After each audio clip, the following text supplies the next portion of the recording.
Parashat Yitro, qui commence par la rencontre entre Yitro, Moshe Rabbeinu, le Ham Israël, et Yitro qui va donner un conseil à Moshe Rabbeinu, un conseil plein de sagesse, mais en même temps extrêmement évident.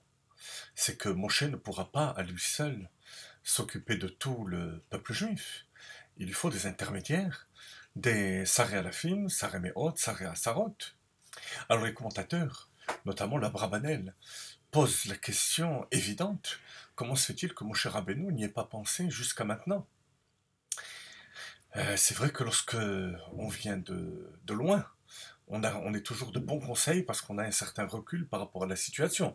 Mais il est étonnant de dire une chose pareille par rapport à Moshe Rabbeinu, le roi Israël, Raya Mehanna, qui n'est pas vu une chose aussi simple et aussi évidente.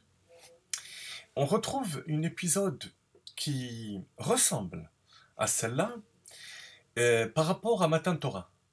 Toujours par rapport au contexte de la Torah, mais cette fois-ci dans Chumash Devarim, lorsque Moshe Rabbeinu raconte au peuple juif comment il aurait voulu, lui, que les bénis Israël reçoivent la Torah directement d'Akadosh Baruch Hu.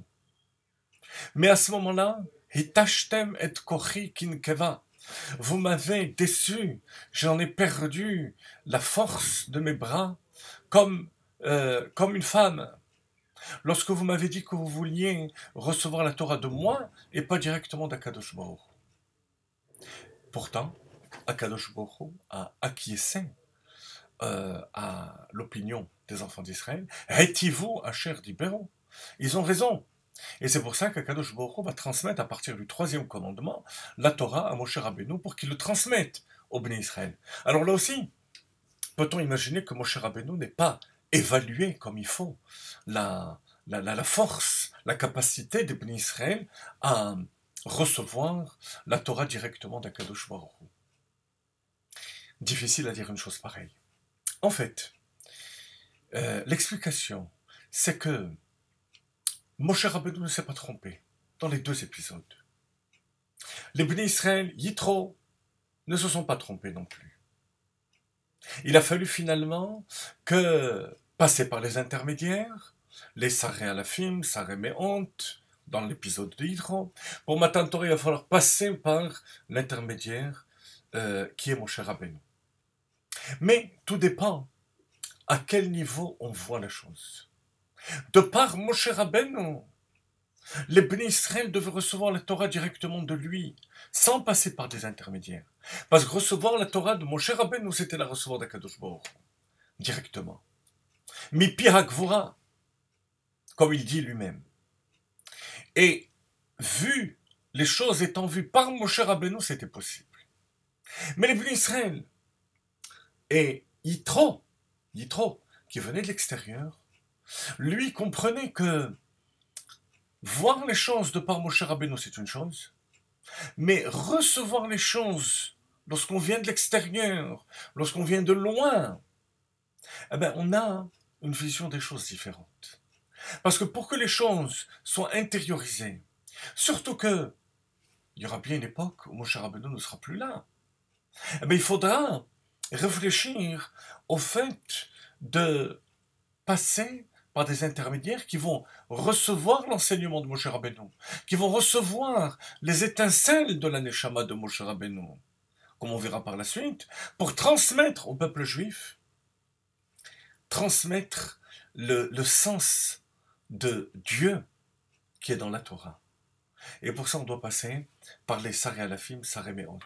Il en va de même lorsque les bénis Israël reçoivent la Torah. C'est vrai que de par vu par Moshe Rabbeinu, il était capable d'élever le peuple juif à son niveau, et à ce moment-là, les bénis Israël ont reçu la Torah directement d'Akadosh Baruch Hu.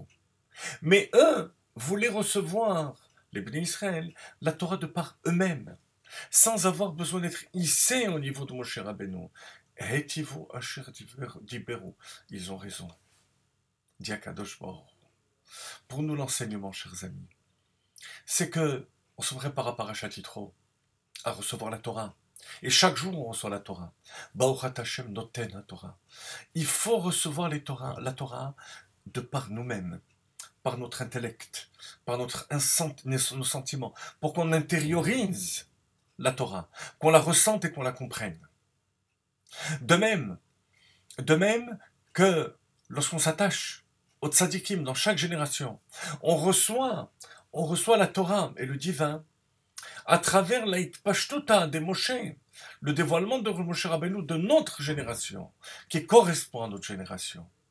Donc cet effort de ne pas seulement recevoir les choses par en haut, par enchantement et par soumission, mais aussi, je dis bien aussi, de manière intérieure et profonde.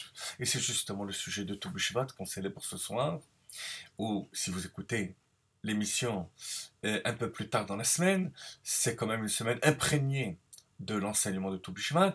La notion de plaisir, de fruit, c'est la notion aussi d'intériorité, de ressentir intérieurement le délice de la Torah.